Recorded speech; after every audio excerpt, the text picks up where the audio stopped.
Okay, now we will discuss about destructive interference.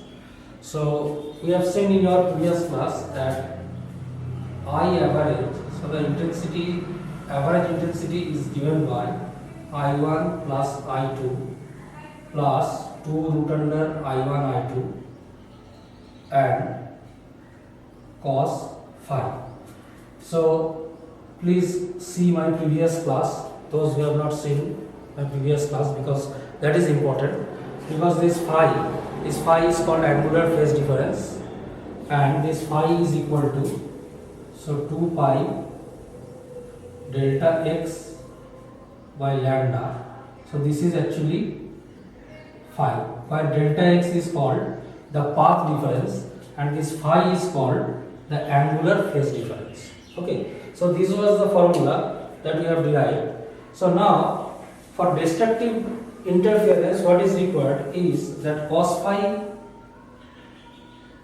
should be equal to -1, strictly -1. If the value of cos phi is -1, then we will get destructive interference. Now if cos phi is -1, then what will happen?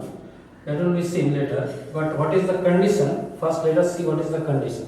So condition is it is interference. So if it is interference, that means both the sources should be coherent. Coherent means they are having same frequency and having same wavelength, almost same wavelength. They should be monochromatic. Otherwise this interference effect will not be seen.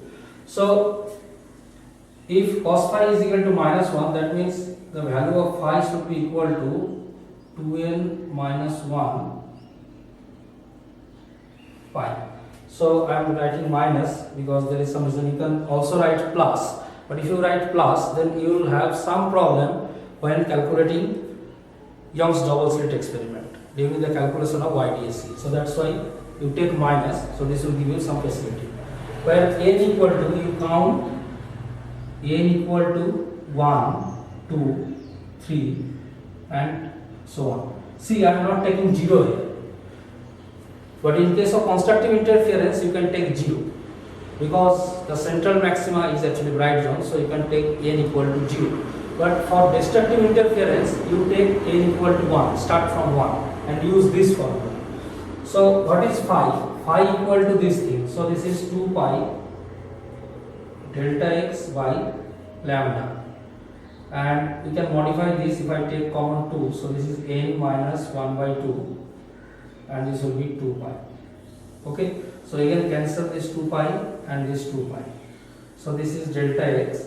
So this delta x is equal to n minus 1 by 2 into lambda. So n equal to 1, 2, 3 and so on. That means it should be not integral multiple of lambda. The path difference should be not integral multiple, means it should be something 0.5. That means 0.5. Say if we put 1, then it will be lambda by 2. Then if we put 2, then you will get 3 lambda by 2. Again 5 lambda by 2. That means it will have something 0.5 lambda. So that is something integral plus 0.5 lambda. So this half lambda gap is required for destructive interference. So it can be understood by pictorial view. So I will give the pictorial view later. But first of all, let us see what is the effect of this. If we get this delta x is equal to this much, so then what will be the effect on the average intensity? So the effect on average intensity will be like this.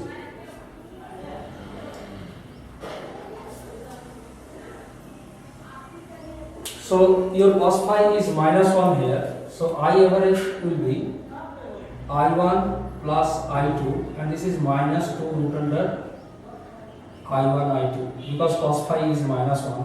So this can be written as root I1 minus root I2 and the whole square of this.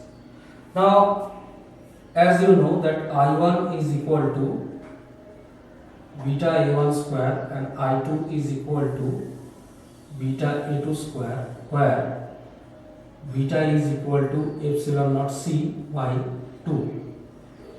So that means if I put here beta A1 square, so root beta will come outside, so this will be root beta beta, and this will be A1 minus A2 and whole square of this.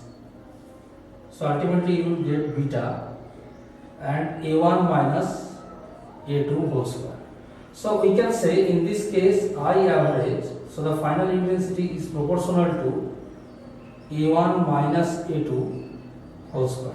If both the waves have different amplitudes means their electric field components, peak electric field component that is different, then you will get a little. So in case of our constructive interference, we are getting A1 plus A2 whole square. In this case we are getting A1 minus A2 whole square. So it will be diminished. Actually the intensity will be reduced. Now what will be the case? Mainly we are interested when I1 is equal to I2. So let us see. So this is our result. This is our result. So if we say, if both the sources having same intensities, that means same amplitude. If I1 equal to I2 equal to I0, that means both the sources having same intensity and same amplitude. So we can write that I average will be in that case I average is equal to root under I0 minus root under I0 and the square of this. So ultimately you will get 0. That means you will not get anything. You will get just nothing, means dark zone. So this is the case. Now the pictorial view can be given by this. So the pictorial view is like this. Suppose one wave started from here. So it is going like this. And the another wave that should be exactly half wavelength apart. That means this wave should be, when it is at its crest, then it should be its trough, and then again up and again down. So this, and if we extend this